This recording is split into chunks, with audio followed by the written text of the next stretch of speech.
पंछी बना दो हमके ओ विधना, जाने के अंग न उतर जाए।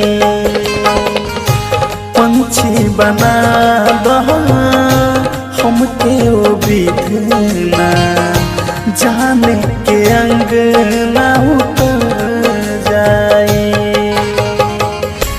देखो जी भर जाने के अपना, देखो जी भर जाने के अपना, खुशी से आँखियाँ भर जाए।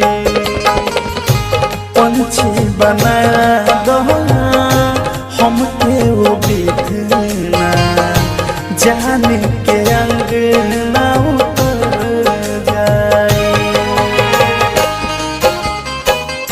छोड़ के हमके जहिया से गईली हमर दिल बार जानी,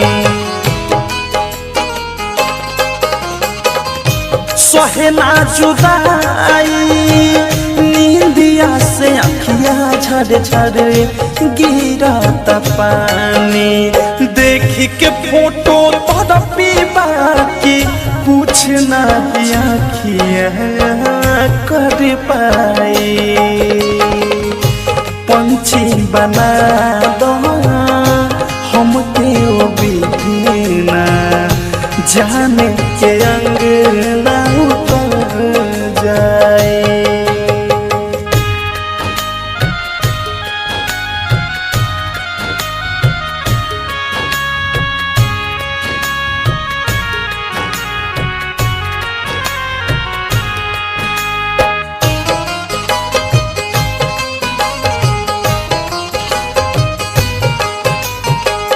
नींद न आवे रात में हमके बड़ी याद तार पावे।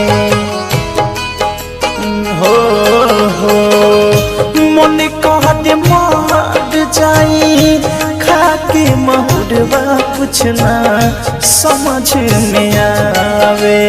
दिल में आस रहे कि हमरो नेह के बाती जड़ जाई।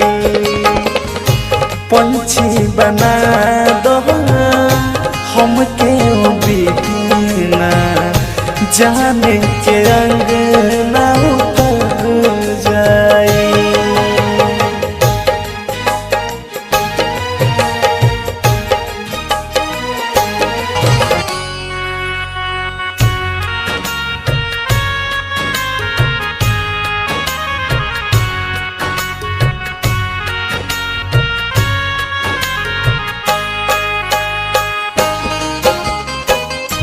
जान से मिला ससुरा में जाके दिल के हाल सुनाई। नजर न जादी हमसे मिलाई है, टूट के चूर हो जाए।